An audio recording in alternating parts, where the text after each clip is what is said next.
Video number 2. I know I'm angry. I know I feel justified in where I'm at right now. And probably many of you will look at this or not, but it doesn't matter. My husband just came home after going to the truck at 8 o'clock this morning, which tells me that his truck is a piece of shit and his disaster inside of it got put in the back of the car. Fine. He came in. What's wrong? You know what's wrong? It's wrong when somebody who says they love you, like his brother does to him, and they completely do something so shitty and so scandalous. And now my husband's going to my car to pick this person up, to make life easier for him to get his truck. This truck is now valued at $70,000. Today, I'm like grieving 2 years of fucking heartache. 2 years of loads and breakdowns. I mean, you would not believe if I even told you what kind of breakdowns we dealt with.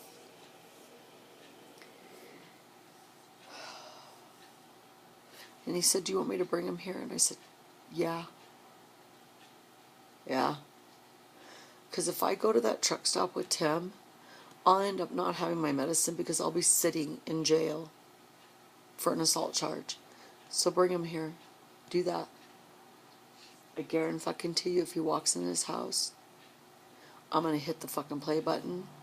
I'm going to record the whole conversation." I'm angry because for 2+ years, whatever fucking piece of dirt got thrown to him, this is Tim right here at his finest. He believes in something and he does it. But it makes no sense. It's like making a deal with the devil himself,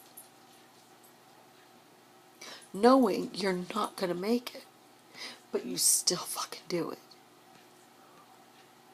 I'm hurt right now because I think I would have made a different deal. I would have said, if you're coming, because he told him it's business, if you're coming to get your truck, which I could stash, you need to come with $2,000 in cash, at least. And when you hand me the $2,000 in cash, you can leave with your truck. I know he owns this truck. It's not through the bank. It's 2+ years of complete and utter fucking defeat. It's 2 years of, now it's my fault because I'm sick. It's 2 years of him screaming at Tim, yelling, threatening, screaming. You have no idea what they're like when they do this. You think I'm bad with the F-bombs? I'm afraid when he walks in that door, if he does, and I don't think he will, but if he does, I'm going to record it, that I am going to completely flip shit. And everybody that knows me, who loves me, knows that I'm a good person, a great person, ethical. I have principles. I don't shice the guy next to me. I look at the homeless and put my hand out. I'm the girl that went to Katrina for 6 fucking months on her own dime and fucking stayed there and slept in on nothing on the ground like those people and loved them and listened to their stories. 6 months I stayed there because I believed in it. And nobody came to help me. I called my daughter. She didn't come. My son was gone. He was in Utah. He had a job. Nobody wanted to come. And I stayed there with those people. And that's the way it feels right now. It's like, I remember when I turned the corner into Biloxi, and I went, holy shit, there's a house flipped upside down in the middle of the street. I had no idea what I was getting into. I'm not trying to toot my own horn, but that's what I'm made of. I'm made of making a difference in someone's life, not cheating them, not stealing from them, not lying to them. This man has made my life a living fucking hell. Living. So I've made my video where I'm angry, and now I'm making my video when I'm sad. Today is like, I'll describe it to you. It's like, it was like my garden last year. I put it out there. These were my little babies. They were like huge plants, right? And I loaded them all up, took them in the back, repotted them. I was so peaceful with it. I was just like the happiest thing of my life. I was going to make my own food. I was vegan. I wanted my family to have good food. I wanted me to have good food. I wanted to give food away. Half of those plants were given away to neighbors. I would go and say, do you want a tomato plant or a chili plant? I planted too many. And I put my plants out there. And not being an experienced gardener, I remember this one lady named Kay said, the onslaught of pests began. And I was like, oh shit. And they all got little flowers, and I took care of them every day, 5, 6, 7, 8 hours a day. In that little backyard I have, I would work 8 hours a day. And I thought if I get one piece of food, I've done great. You know, I've been up there all winter. I hate winter. And I was up there taking care of these babies, watching them grow, babying them. And I take all the plants back there, and shit just started happening. It was like, fuck. And I was like, gotta keep my babies going. Gotta keep my baby. I was moving shit. I had to hire these guys at $10 an hour because Tim didn't want to do it. To come and help me, like, lift all these containers. There were so many. Some of them were 100 fucking pounds. I mean, I got down to 140. I started at 190. I lost my best friend. I mean, I don't even talk about that. So I'm out in the garden. And one by one, hailstorm came. First one, hailstorm. What the fuck? I drug them all in. I was out of breath. I was fucking, oh my God. Hail's hitting, like out of nowhere. I didn't know you weren't supposed to put them in. It was sunny here, and I put them out, and I didn't know. And so the first hailstorm came.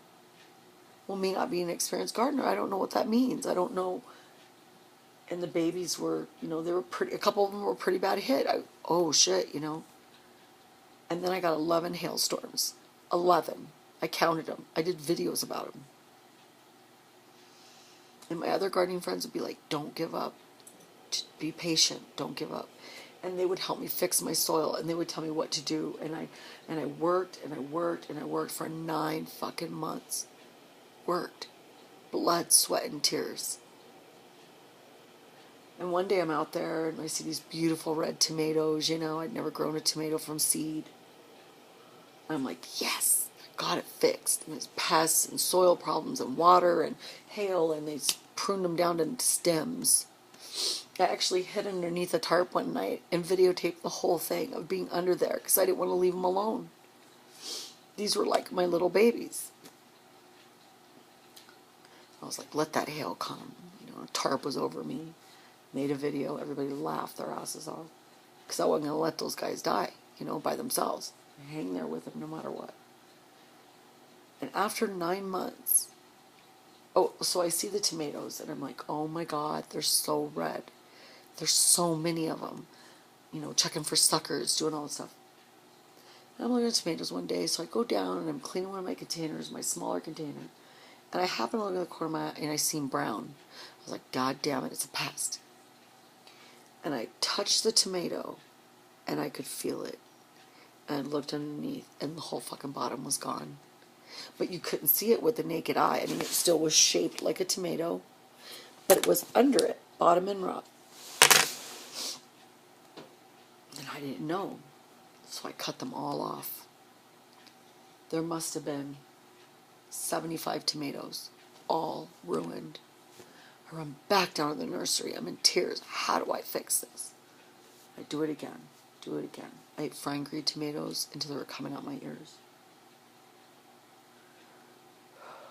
And after 9 months, I sat on the edge of my porch and I said, I am so done. I'm sorry, my babies. I love you. But all of you are getting pulled out and you're getting thrown over the edge. And I cut all the stems off my containers. I dumped all the soil in a pile and I said, I'm done. I've dried herbs. I've done everything. And I know I ramble. Just hear me out. So when Timmy got this truck and lied to me, it was like the biggest betrayal. Why would you do this? You know he's not a good person at all. He would never do you favors. He's highly competitive. He actually called me one day and he said, I love Tim. He's the only person I do love. And it's like, Dave, if you did this to your brother and you love him, what does love mean to you?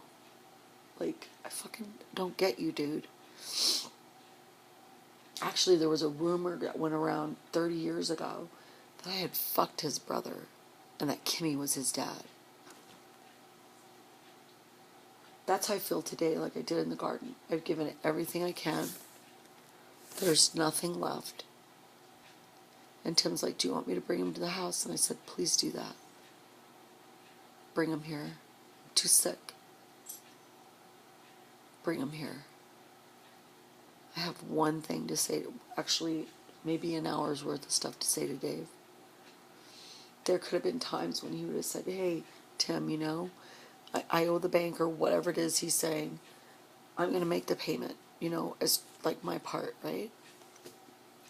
There were times that my husband was stuck in 30 below and the truck wouldn't start. He couldn't even idle. Today feels like death. Feels like when somebody dies. Because we both worked so hard to not give up. And so now we're handing him all that money, all that blood, sweat, and you can't replace blood, sweat, and tears. You just can't replace it.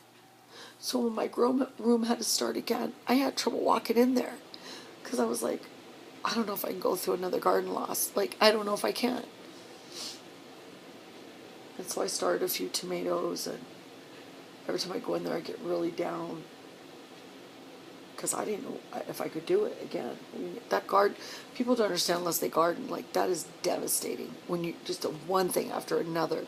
I would go late at night and pick out slugs. I got attacked by every pest you can think of, and I didn't use insecticides, so I had to fight everything on my own. But I just kept thinking I would can tomatoes. I would jar food, and I would always have food because of this 2-year experience of, like, not knowing if there was going to be food. And that's one of my biggest issues because I starved as a kid. So I just wanted some food, quality food, food that tasted good again, and it went back to my roots. Like, you know, my mom grew a garden, you know what I mean? And so right now he's driving over there to the airport to pick up this man who has, like, made our lives hell. And it was Timmy's choice, and he did lie to me, but we got through that. We said, okay, you lied to me, it's cool. And now he might bring him here. And it's like, bring him. And I'll tell him what I think of him and everything he's done to Tim. Years ago, he asked Tim to work for him. And he paid Timmy $150 a week. Isn't that enough for you not to get in bed with someone? But you did. And I'm angry about it. And I'm grieving. I feel numb. I feel angry. I feel sad. I feel like I'm going into denial, like it never happened. But it did fucking happen. This human being, who's his brother, only has one brother. Took advantage of his brother, who's, Tim's a relatively nice guy.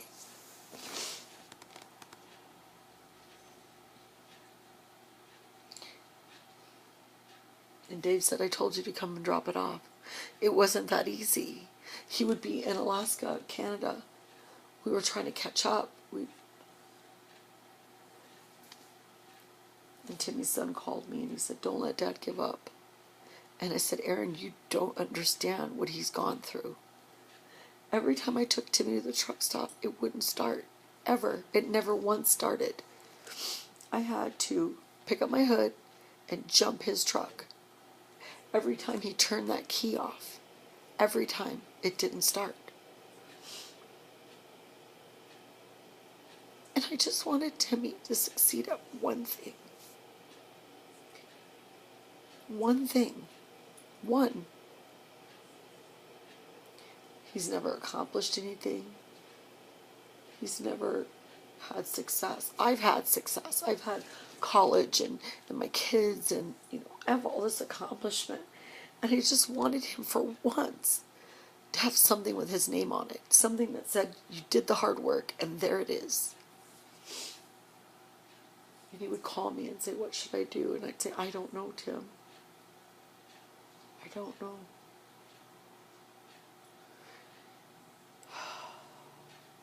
So Dave is either on his way here, or he's on his way to the truck. And the car's full. All Tim's stuff is there. And I said, why didn't you sell the shit on the truck? Why didn't you sell the tarps? Why didn't you sell the chains? Why didn't you? He said, I'm not like that, Sin.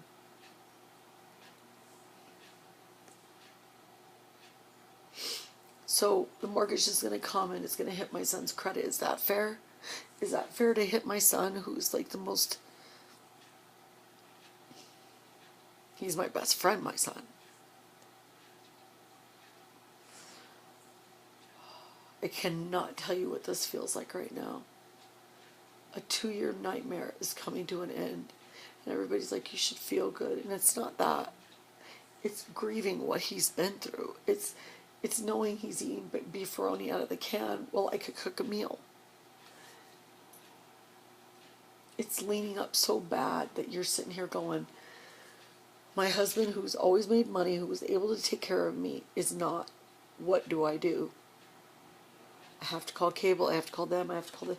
And I would actually blame myself for maybe spending more money than I should have. Shit like that. And then I got on Facebook, and David actually built his granddaughter, who most likely is his daughter, a princess house. It costs $3,000. He's a carpenter. To build a princess house for his granddaughter / daughter. And I'm not mad about that.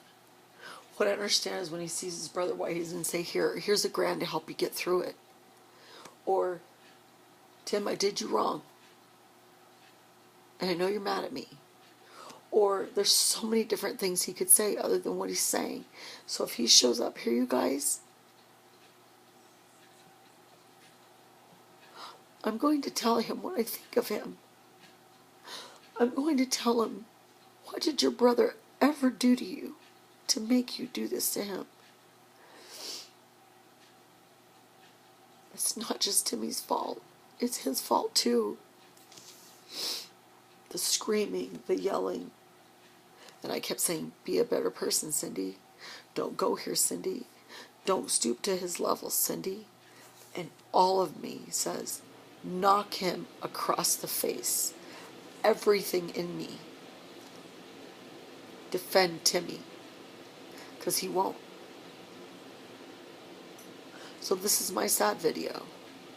This is knowing that within the next hour, even 45 minutes, that he'll walk through my door, my safe place, my home. I've never been in David's house, which, by the way, he stole from his own father. I know, it's weird, right?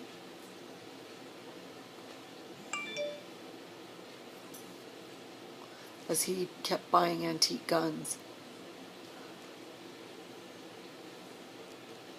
And when he got his payment, he called me, "Hey, baby girl." And I kept holding on and holding on and holding on and holding on. Yeah, Tim can go to the company side, but he's bigger than that. He's better than that. 40 fucking cents a mile? No. He was at 55 with combined. His truck was gorgeous. He was like the best guy in the company. He was in the top 3. And I would see my husband, and every time I seen him, he was more discouraged. And I fought for as long as I could. And today, I can't. He finally looked at me and he said, "You're right, son. You're right." I know I'm right. Who kicks you when you're down? Who does that? Who?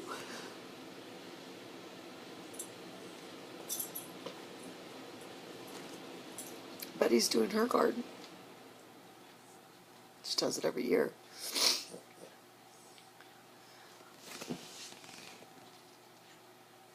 All of the kids that David raised are in prison or dead. That's the kind of person he is. His dad, who had worked all his life, he was a drunk, but he worked his whole life. He murdered people. That's how bad he is. I didn't dislike Bill, but I didn't like him. He moved in this trailer house on David's property, and he had gotten some wood and made a table. And Dave had power of attorney, and he treated his dad, his own father, like nothing. Like nothing. And every day Dave would go buy 2 cases of beer and give it to his dad. And Betty refused to let his dad step in her house, even though he was on their property. And when they found his dad, he had been beaten in the head. And the only answer to that is all those people that are there. And they're like that. That's what they do. That's why they go to prison. And I'm going to let this man skate by Aurora and not say one word. Not tell him that he is probably one of the worst human beings I've ever met.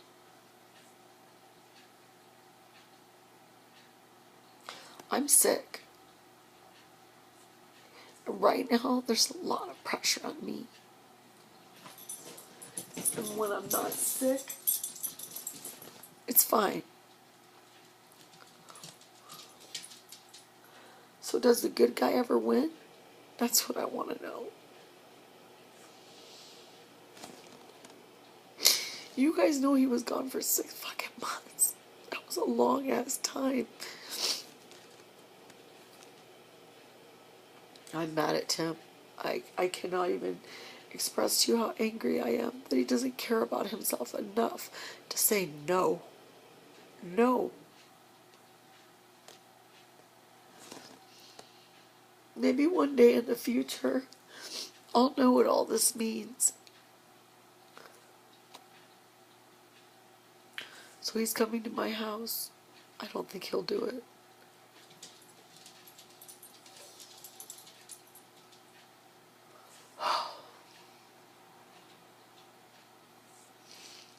But if he does come, he doesn't even know what's coming his way.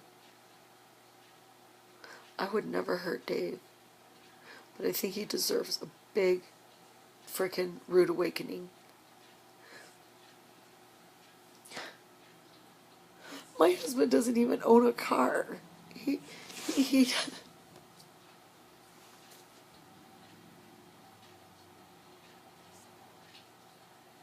So I went to Katrina and I roughed it out. Salvation Army's like, "You have to stay here." I was like, "No, I don't." The Christian camp said, "You have to stay here." And I said, "No, I don't. I'm in my car. I'll sleep in the car every night." Because something told me to go. And so I went. And I'll never forget what those people gave me. In their total desolation, they gave me more than I've ever learned in my lifetime. They just wanted love. It was so easy. I would drive to their camps every single day. I would drive by and say, I didn't get that item I said I would get you, but I'm here. I'll listen. We cried together. We built toilets together. We went through rubble together. We did all of that together. And to this very day, I have every single picture. The night I came in, all you could smell was dead bodies. I fucking handled that shit on my own, and I'm proud I did it. But this shit that's going down, the good guy doesn't always come out on top. Timmy made some fucked up decisions, and I get it. And now he's going to Alaska.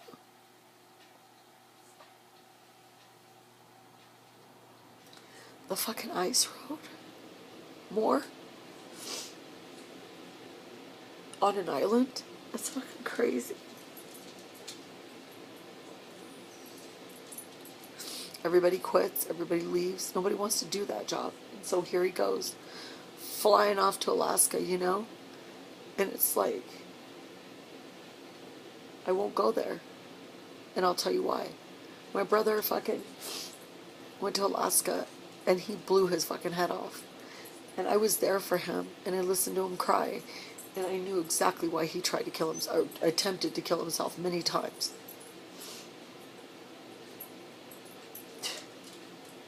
I will not step foot in Alaska. There's no fucking way. Alaska devastated my brother. It took him to a level that I can't even explain to you. My brother was a great guy.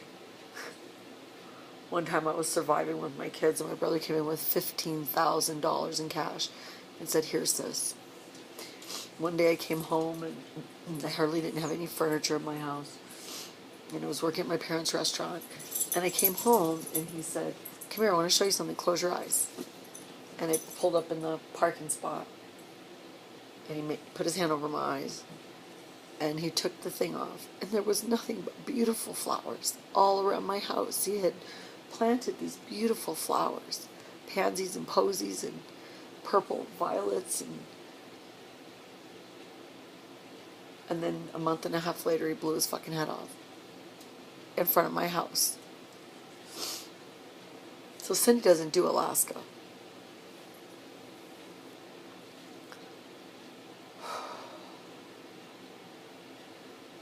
I'm just going to be sad today. If David comes, I'm going to give him peace of my mind. I'm going to tell him, as a human being, you have let me down on every level that I've ever known, and I'm glad you're not my brother. My brother would have never done things like that. Even the worst of my family would never do anything like this. And they're bad people. They're not nice. Okay, well, they're nice until they screw you over, right? I'm not a good person. I'm not a great person. But if his brother would have done that a few times in 2 years, like 6 times, we'd be in a totally different situation. So I get to see Tim just fall apart. I get to watch him totally defeated.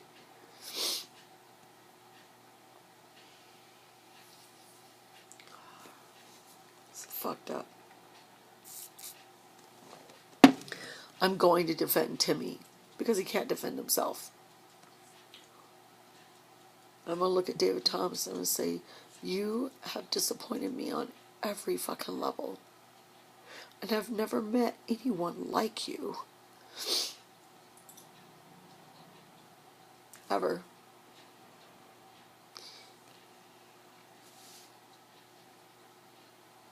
He called me one time and he said, Cindy, what are you doing? What are you doing, baby girl? And I said, what's up? And he said, I just wanted to tell you, the only person I love in this life is my brother. And I called Timmy and told him, because I thought maybe it would heal Timmy, you know? Like the sister that loves Timmy, she never gets to see Timmy. But like David, he's a douchebag. He's always been that way. He almost killed me one time in a car. He's fucking crazy. So if Crazy walks up in here today, it's going to take every ounce of strength I have not to fucking knock his head off and say, how could you? Why would you do this to him again? And yes, your brother's wrong that he ever did do this, but you know his self-esteem is that fucking big.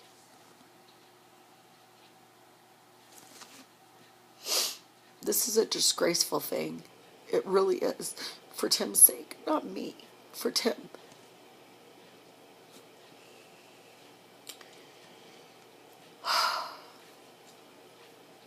Live in Alaska? No. Where the winters are hell? No. I can barely deal with a 1 inch of snow on the ground out here. You guys, like, who wouldn't defend their husband? Who wouldn't say, no, this isn't right what you're doing?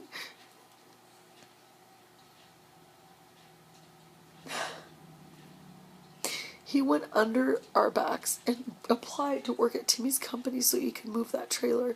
What a disgrace. I mean, I just can't even hardly believe it. Yes, I'm angry. Yes, I'm hurt. But I'm more hurt than my husband. And all the work he did is for nothing. And maybe someday I'll understand this. But today I don't get it at all.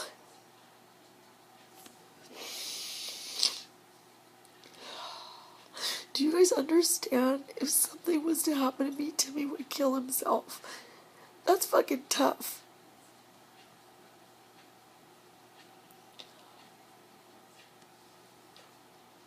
He said, I would follow you, Cindy. And he means it.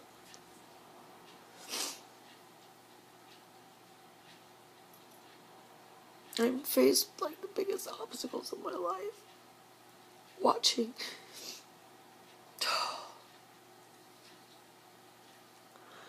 He started the truck for him this morning.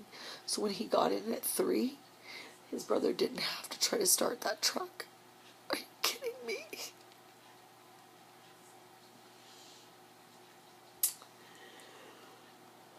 Timmy said, I'm sorry, babe.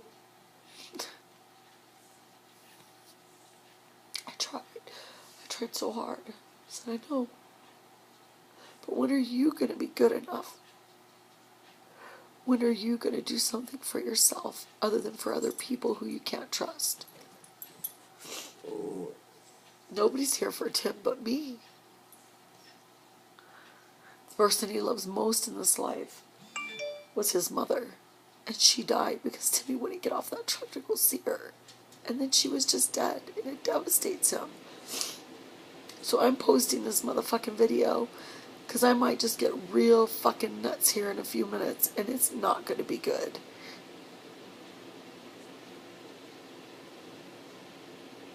I got Timmy's cowboy boots. I wish I could show you the pictures. And he had worn these cowboy boots where the whole bottom was gone. And I was like, Timmy. And I went to this guy I knew and I said, could you resole these? And he said, these are beyond repair. He had duct taped the whole boot. And I didn't know that. He had been gone for 3.5 months. That's how hard he walked. That's how much he worked. Scotty offered to have us come to Pennsylvania.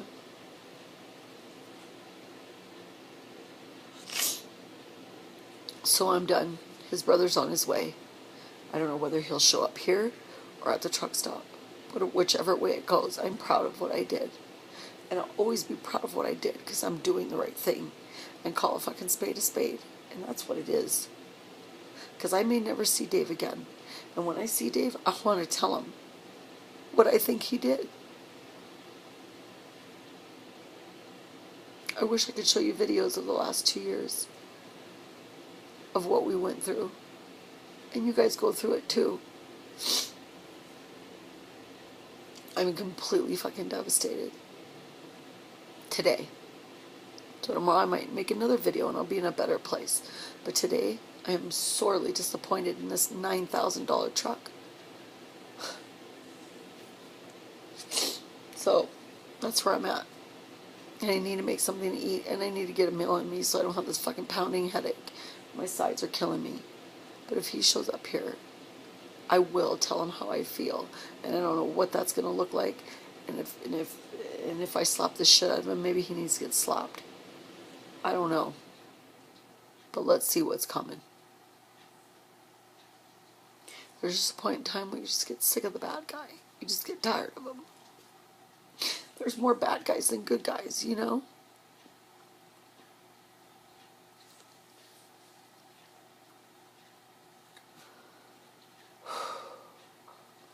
I got like half an hour. Holy shit. I'm grieving. I'm grieving 2 years of bullshit. Mad. Mad, hurt, angry, sad, denial. Everything. I'm in all those places. And I will never stop making videos. Because this might be like, you know, one of those videos that my kids watch and go, okay, you know, my mom's not here anymore, but I can watch that and know who she is. So that's why I'm making these videos, for a freaking documentary that got put on hold now. So all the things I've worked for, they're gone. And I'm fucking struggling to hold on. And that's where I'm at. And that's how I feel.